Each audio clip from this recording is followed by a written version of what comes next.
الفاتحة.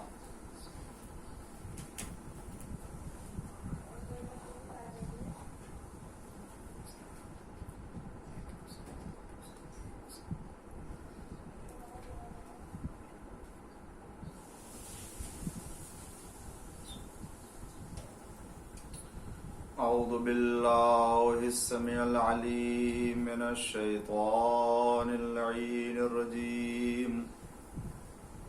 بسم الله الرحمن الرحيم. الحمد لله المعروف من غير رؤية، هو الخالق من غير منسبة، خلق الخلائق بقدرته واستعبد الأرباب بعزته، وسعد العظماء بجوده، والصلاة والسلام والتحية والإكرام على البشير النذير السراج المنير، حبيب إله العالمين أبي القاسم محمد وعلى آله الطيبين الطاهرين المعصومين المظلومين المنتخبين المنتجبين الغر الميامين الذين أذهب الله عنهم الرجس وطهرهم تطهيرا.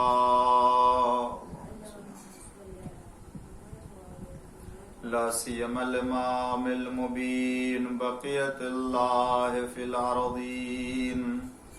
الحجة الثاني عشر والمهدي المنتظر، عجل الله تعالى فرجه الشريف. اللهم لعن أول ظالم ظلم حق محمد وآل محمد، وآخر تابع له على ذلك. اللهم لعن العصابة التي جاهدت الحسين وشايعت وبايعت وتابعت على قتله. اللهم لعنهم جميعا. أما بعد، فقد قال الله الحكيم في قرآن الكريم وقوله الحق. بسم الله الرحمن الرحيم. وجعلناهم أئمة يهدون بأمرنا وأوحينا إليهم فعل الخيرات وإقام الصلاة وإيتاء الزكاة وكانوا لنا عابدين. صلوات پڑھ دیجئے محمد وآل محمد. آئے کریمہ کے ذیل میں امام سجاد علیہ السلام کی دعاؤں کے مجموعہ صحیفہ کاملہ اور تربیت اور امام کے انداز تعلیم کے سلسلے میں آپ کے سامنے ایک چوتھی گفتگو ہو رہی ہے، اور اس موضوع کے معروضات آپ کی خدمت میں پیش کرنے کی سعادت حاصل کر رہا ہوں. خداوند عالم نے اپنی بارگاہ سے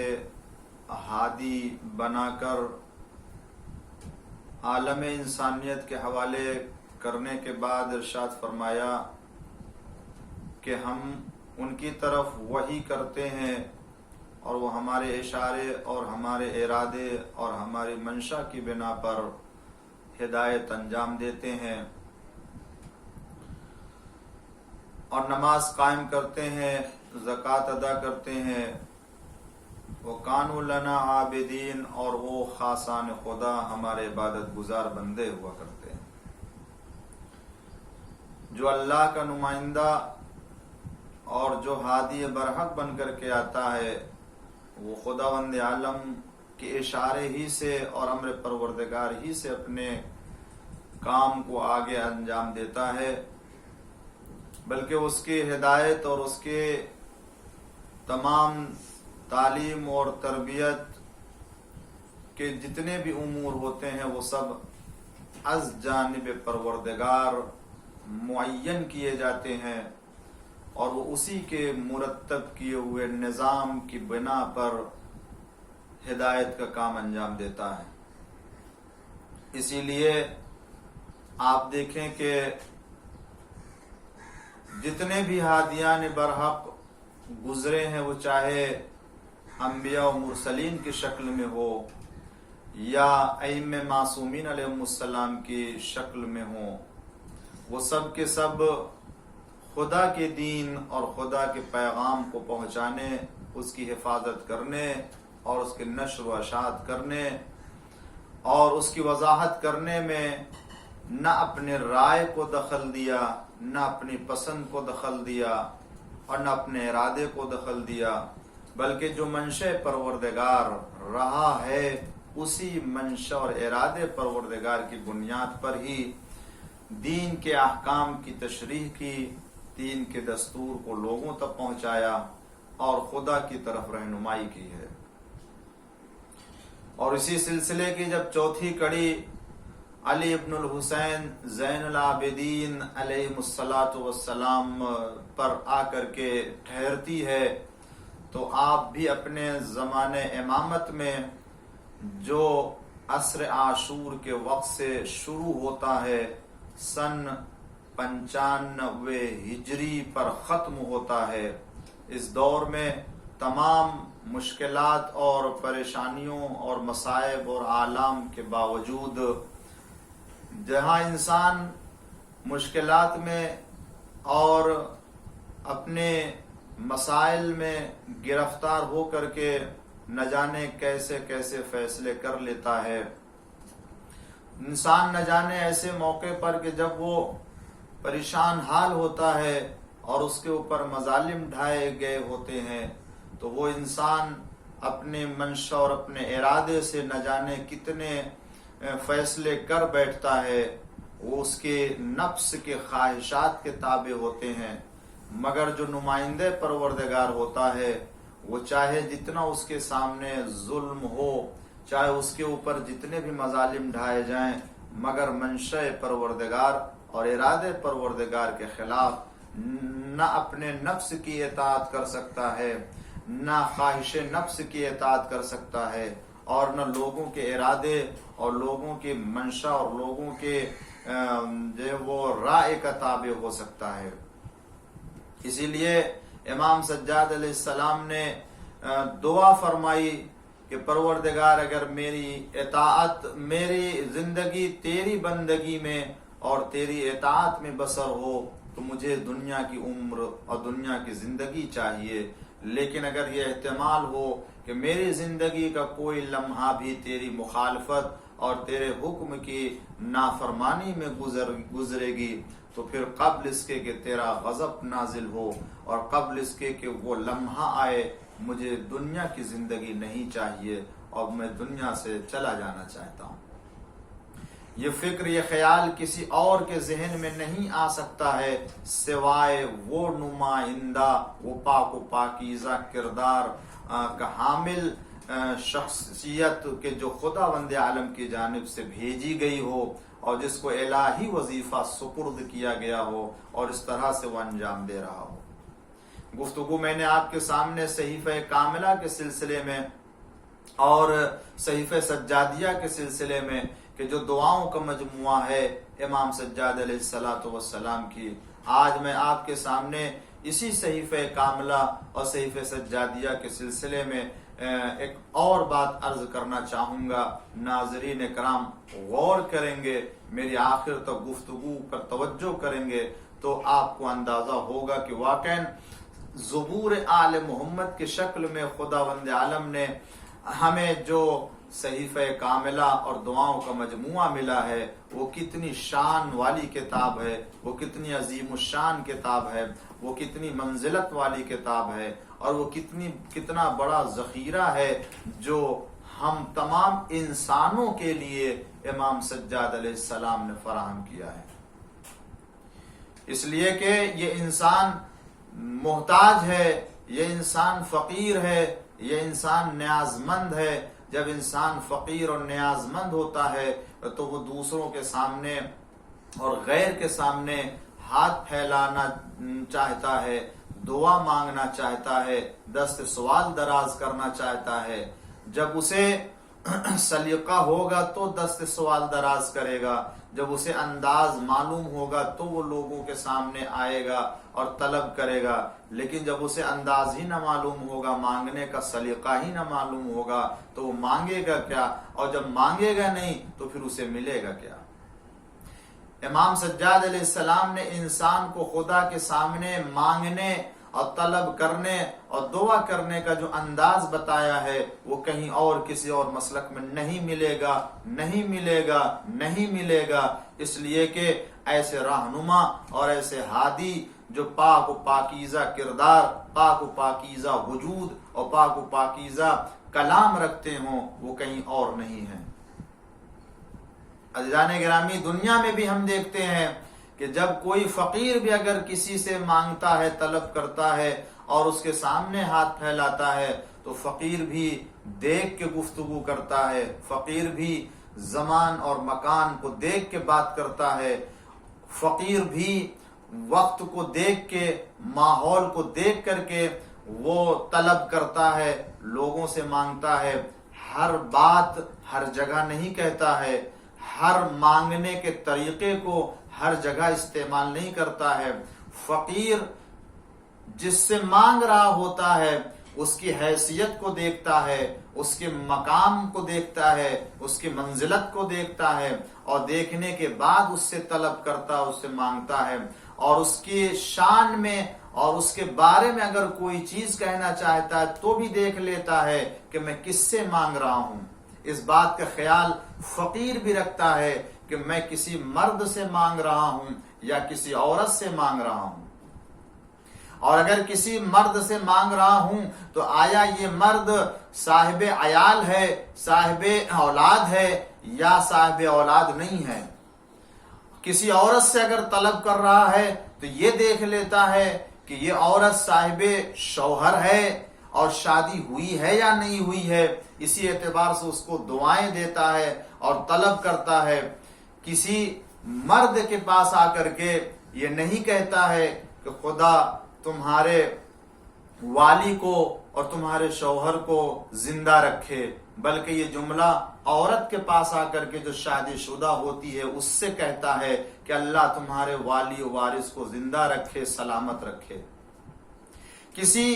بغیر شادی شدہ مرد کے پاس آ کر کے یہ نہیں کہتا ہے کہ خدا تمہارے بچوں کو سلامت رکھے، آل اولاد محفوظ رہیں، بلکہ یہ سارے جملے انہی سے کہتا ہے کہ جو ان جملوں کا مستحق ہوتا ہے۔ اس کا مطلب یہ ہے کہ دنیا کے جو فقیر ہوتے ہیں وہ بھی جانتے ہیں کہ ہم کو کون سا جملہ کس وقت کہاں پر اور کس سے استعمال کرنا چاہیے۔ تو عزیزوں، جب دنیا کا فقیر یہ جانتا ہے کہ ہم کو کس سے اور کس حیثیت کے مالک سے کس انداز سے طلب کرنا چاہیے، تو جو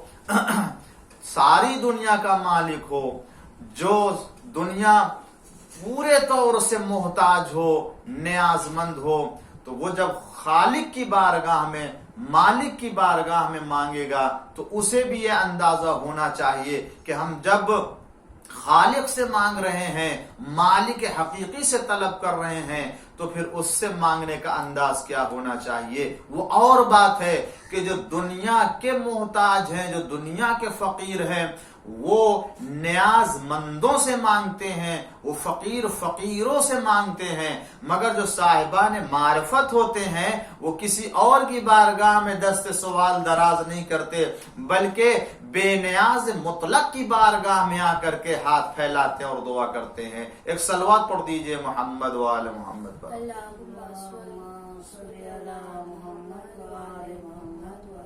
اگر امام سجاد علیہ السلام نے ہمیں دعا کا سلیقہ اور دعا مانگنے کا انداز نہ بتایا ہوتا تو ہم خدا کی بارگاہ میں اسی طریقے سے مانگتے جس طریقے سے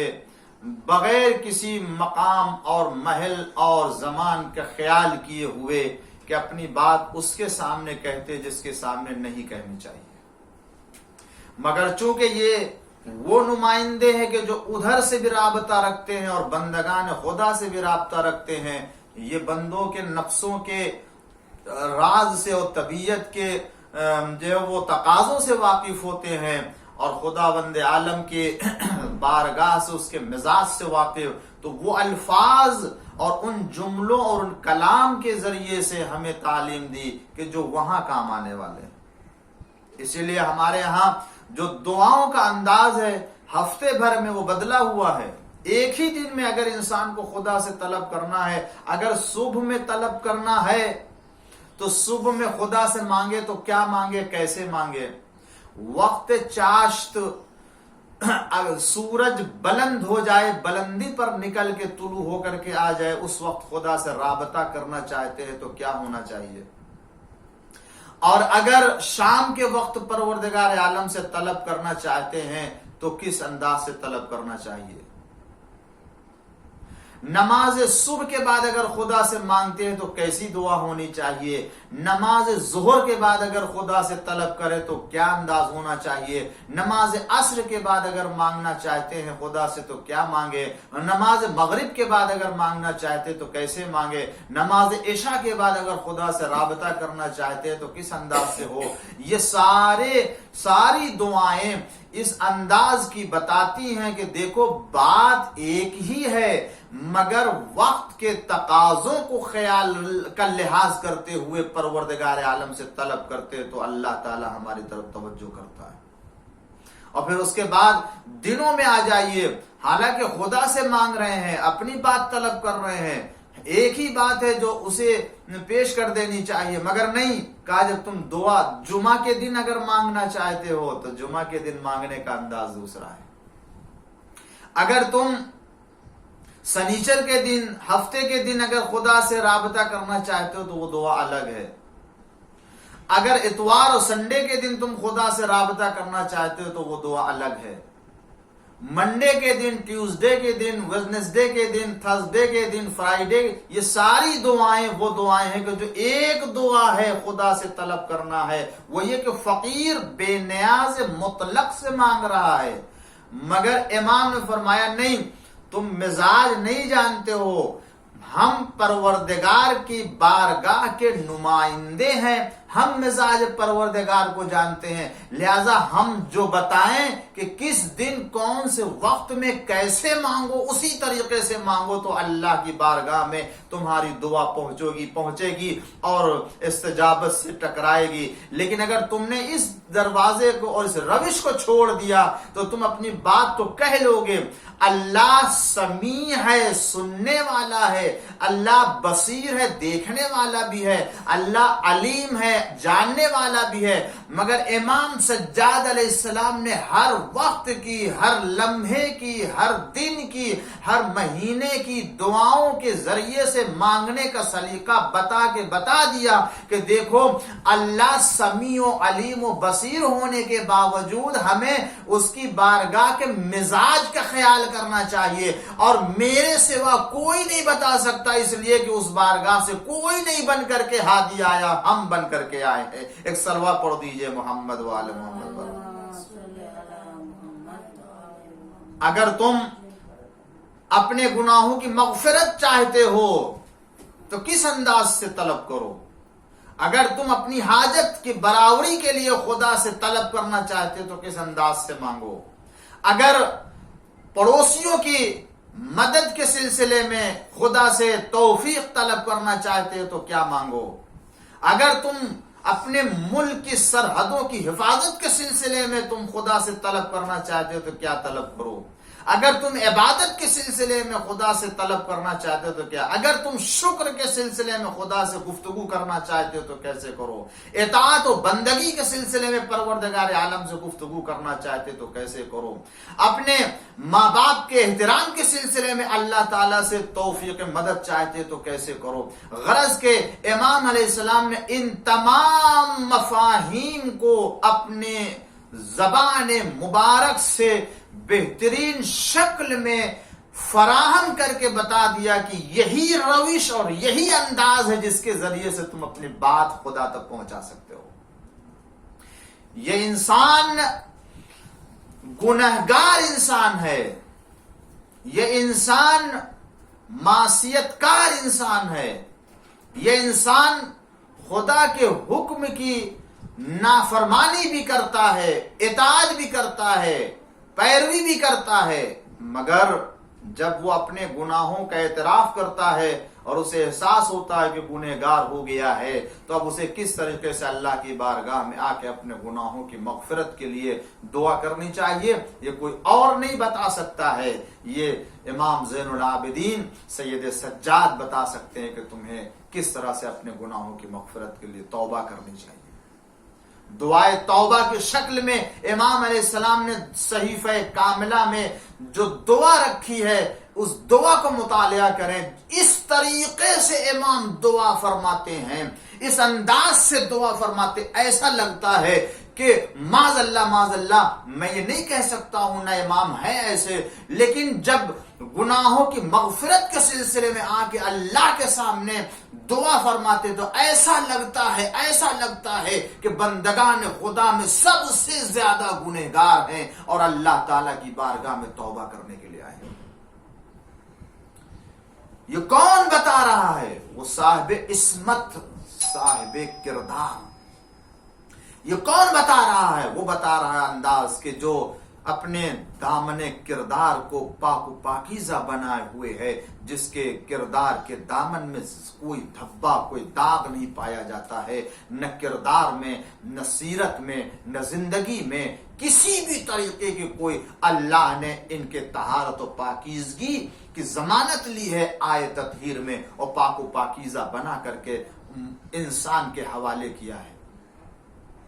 مگر جب دعائے توبہ پڑھتے ہیں اور دعائے توبہ کی شکل میں جب ہمیں اس انداز کو تعلیم دیتے ہیں تو دیکھیں دنیا پڑھنے کے بعد اور دنیا اس سے آگاہ ہونے کے بعد اب کس مقام پر پہنچ جاتی ہے، اور اللہ تعالیٰ سے واقعی معنی میں خدا سے توبہ اور خداوند عالم کے بارگاہ میں مغفرت کے لیے حاضر ہوتا ہے، اور اللہ تعالیٰ اس کی دعاؤں کو سن لیتا ہے.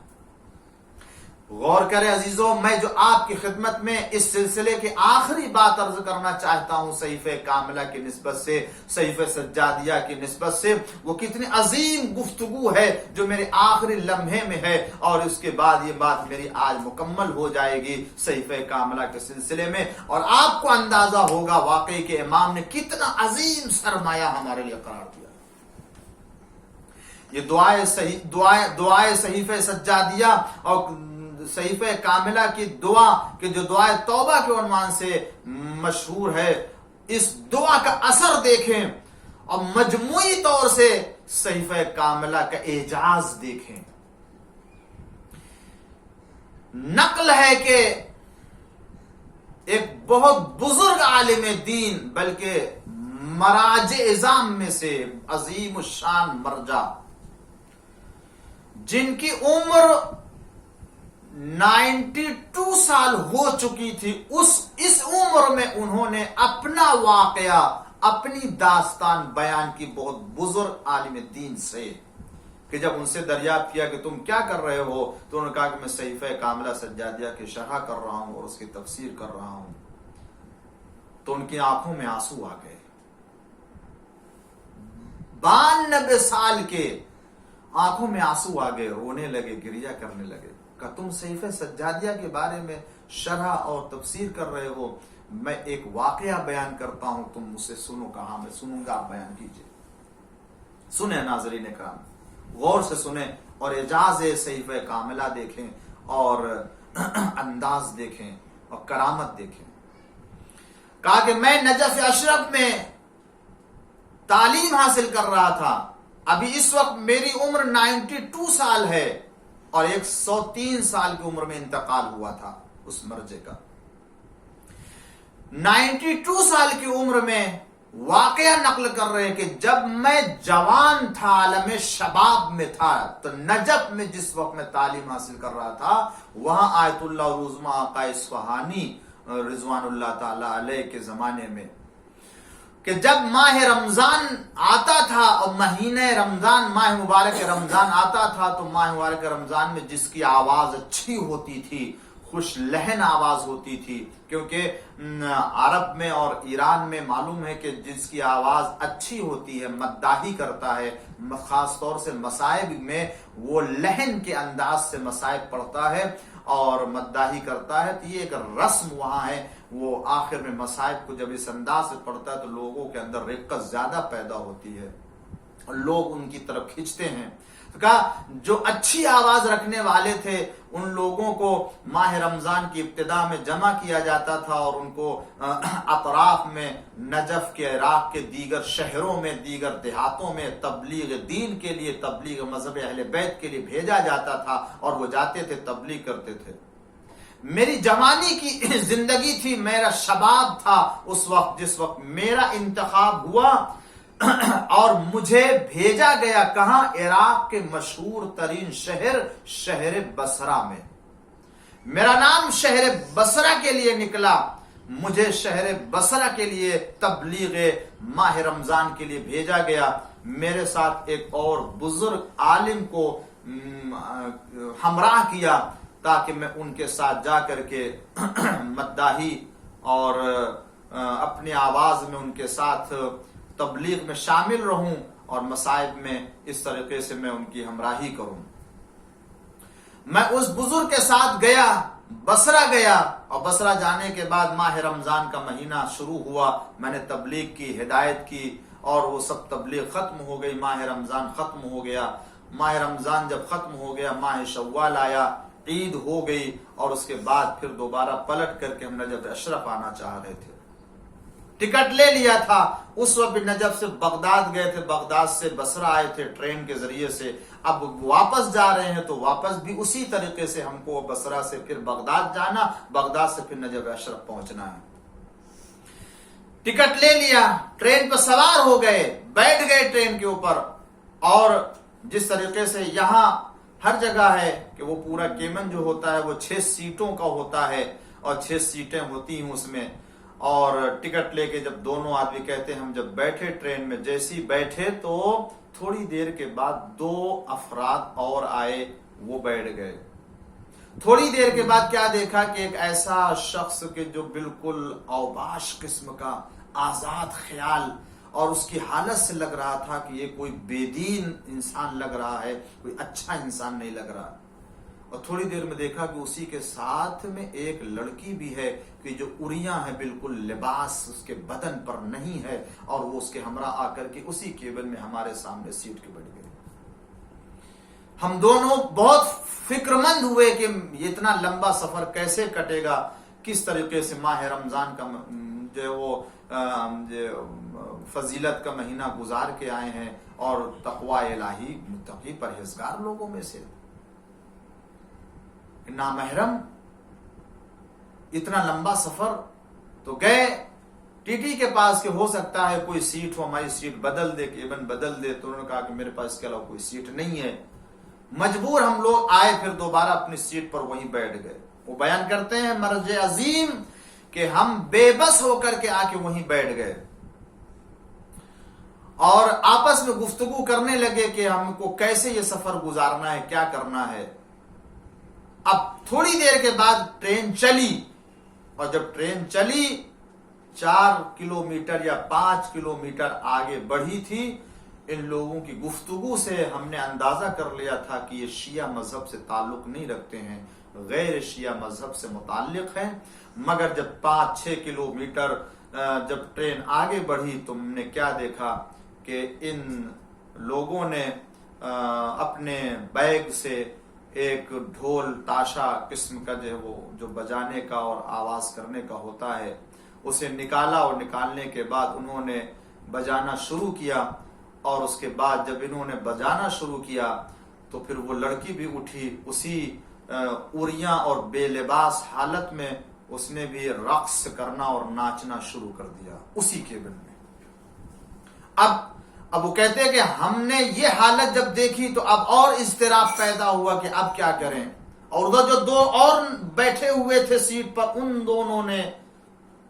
غزل گانا شروع کیا عربی لہن میں، اور عربی زبان میں، عربی لہن انداز میں. ان کی غزل جیسے جیسے اوپر چڑھتی تھی اسی انداز سے اس کا رقص بھی بڑھتا تھا، اور وہ ایک شور، ایک ہنگامہ کیبن میں شروع ہو گیا. ہم دو آدمی فکر میں کیا کریں کہ زمین کی طرف ہم اپنی نگاہ کرتے ہوئے بغداد تک پہنچے، یا پھر ٹرین کی چھت کے اوپر نگاہ کریں اور بغداد تک اسی عالم میں جائیں. مگر میرے بزرگ نے کہا کہ دیکھو تم سید ہو، تمہارے سر پہ عمامہ ہے کالا، تم گفتگو کرو، شاید ہو سکتا ہے تمہاری گفتگو کا اثر ہو. کہا میں کیسے گفتگو کر سکتا تھا؟ یہ ایسے آزاد خیال کے لوگ تھے، نہیں معلوم ان کے ہمراہ خنجر ہے، چاقو ہے، اگر یہ ایک چاقو بھی، دو چاقو بھی ہم کو مار دیں گے تو ہم تو بے بس، کوئی ہماری مدد بھی نہیں کر سکتا ہے، ہمارا کام ختم ہو جائے گا یہیں پر. تو انہوں نے کہا کہ میں ان کی نصیحت تو اس طرح سے نہیں کر سکتا ہوں، لیکن آئیے ہم بھی اپنا کام شروع کرتے. لہٰذا انہوں نے بھی اپنا صندوقچہ نکالا، اور نکالنے کے بعد صندوقچے سے انہوں نے اپنی وہ کتاب جو ماہ رمضان کے تبلیغ کے لیے لے گئے تھے، وہ سنگی یعنی بڑی کتاب کے جو پرانی و قدیم زمانے میں کتاب چھپتی تھی تو بڑی بڑی کتابیں ہوتی تھی، اس کی جلدیں ہوتی تو موٹی موٹی کتابیں ہوتی تھی، اس کو لے جانے کے لیے اور لانے کے لیے بھی ایک مسئلہ ہوتا تھا. وہ وزنی اور بڑی کتاب جو صندوقچے میں رکھا تھا، انہوں نے وہ کتاب نکالی. وہ کون سی کتاب؟ وہ کوئی اور کتاب نہیں تھی، وہ امام زین العابدین علیہ السلام کی دعاؤں کے مجموعہ صحیفہ کاملہ تھی. صحیفہ کاملہ کو نکالا، اور نکالنے کے بعد اسی ٹرین کی سیٹ پر رکھا انہوں نے، اور رکھنے کے بعد وہ خود مرجع بیان کرتے کہ ہم نے رکھا، اور رکھنے کے بعد امام سجاد علیہ السلام کی تمام دعاؤں میں سے ہم نے دعائے توبہ کا انتخاب کیا کہ جو اللہ کی بارگاہ میں ایک گنہگار کس طریقے سے اپنے گناہوں کے استغفار کے لیے، بخشش کے لیے طلب کرتا ہے. ہم نے گناہ توبہ یعنی دعائے توبہ نکالی، اور دعائے توبہ نکالنے کے بعد ہم نے اللہ کی بارگاہ میں توسل کیا، اور توسل کرنے کے ساتھ ساتھ دل میں امام سجاد علیہ السلام سے توسل بھی کیا کہ اے امام، ہم آپ کی دعاؤں کا سہارا لے رہے ہیں خدا کی بارگاہ میں، آپ کی دعاؤں کی، آپ کی تعلیم کردہ دعاؤں کا سہارا، دعا کا سہارا لے رہے ہیں. آپ ہماری مدد کریں اور ہمیں سہارا دیں کہ اس مقام پر، اس جگہ پر آپ ہی کی توجہ سے اور آپ ہی کی تعلیم کردہ دعا کے ذریعے سے ہم اس ماحول سے جو ہے وہ نجات پا سکتے ہیں، اور جو ہے وہ ہم اپنے کام میں کامیابی حاصل کر سکتے ہیں. لہذا ہم نے دعائے توبہ نکالی.